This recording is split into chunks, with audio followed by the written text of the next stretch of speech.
So I'm making for my tournament tomorrow. I'm making uh, double bearing core repros. So that entails recreating this shaft with a metal bead on it. This is not a bearing; it's just a bead. Um, and then the cap for where that sits inside. Um, so it goes like in here, and then burning Kerberous's shaft tip is like a cap, and it pushes on there. And this is free spin. I don't think this is nearly as important if we're trying to get things as straight as possible. But it should be free spin. We'll see if I can maybe incorporate that later. Previous versions were able to do that, but for now, um, we also have the casing. So this is an original one, and then my wife remodeled everything. Luffy, she remodeled everything last night, so they actually fit together. So it's exactly the same, if not a little bit better, and it fits together. And then we're using the Amazon. What is it, like 2.5 by 5 or whatever bearings, the ones that have been used for years.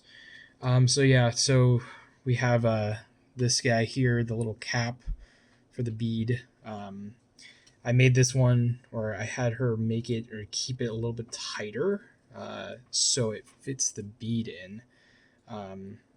So I'm going to take the bead and stick it inside, and then I'm just going to take a little screwdriver head here, and I'm going to take a rubber mallet. I'm just going to tap that real quick just so I can get the bead all the way down into the part where it should be.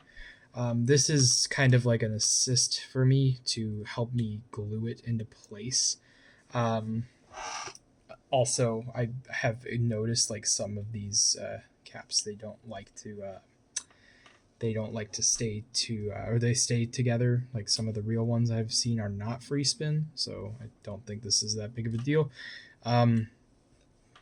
So after this, I have these steel rods. I believe these are stainless steel or aluminum. I forget what the material is.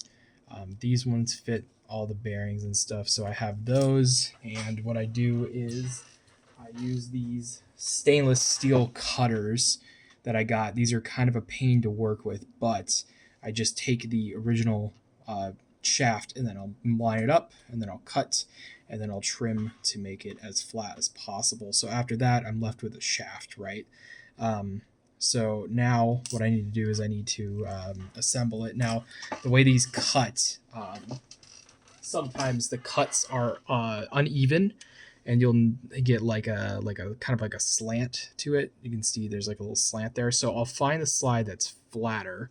So this side's flat, right? So what I'm going to do is I'm going to use this as the side for the tip. So let me grab a little tip here. Got two more in here for these combos. So with the tip, there's a little hole in the bottom, and that's going to line up like that, and it should kind of plug into place. So yeah, it's going good. So it fits in there.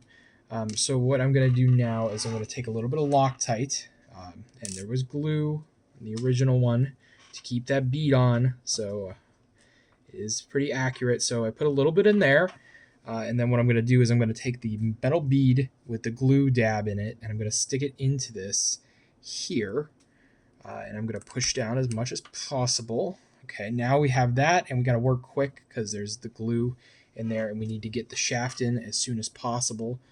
So again, we line up with the flatter side. So this is this side, so it goes in. And we're going to push all the way in, and we're going to try and get that bottom hole right. And yeah, should be in there now. So yeah, that is it. And I feel the Loctite already working, so that's good. So you just kind of want to like move the shaft around a little bit to make sure it's in straight. So yeah, it's good. And here I have one that I just did a second ago, so you can see it. It looks pretty much exactly the same. This was printed with 0.8 nozzle. This is remodeled by my wife. This is from Chad Warden, and I believe Tuck Wolf might have edited this model a little bit to make it a little bit cleaner. This should probably be remodeled at some point, but for now it's totally sufficeable.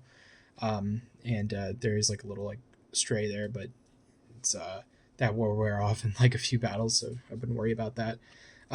So then we have the casing, right? And then we have our bearings. So now that we have both of these, we just take the bearings and we're going to put those on the shaft here. Okay, so cool. And we line it up just like the original. Okay, so there you go. You see it's all in there. That's cool. And we take the other half of the casing, close it, and it's just a little bit rough right now because of the thing, but it does free spin. You can see just a little bit rough because of the little like casing points. Actually, I think this casing I have to get a new one because I cut one of the tabs on the inside. But yeah, no.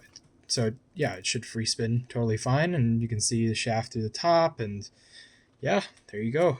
Burning Kerberous Repro for the tip. So yeah, big moves here.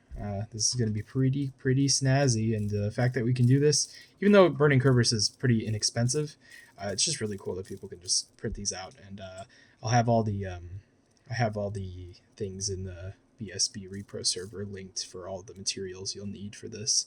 But everything is relatively inexpensive, and the ability to make these long term for yourself is fantastic. Obviously. Later tonight we'll be working on a Wolborg 2 repro as well that will fit in this and have the TPE that Think recommended. So yeah, big moves.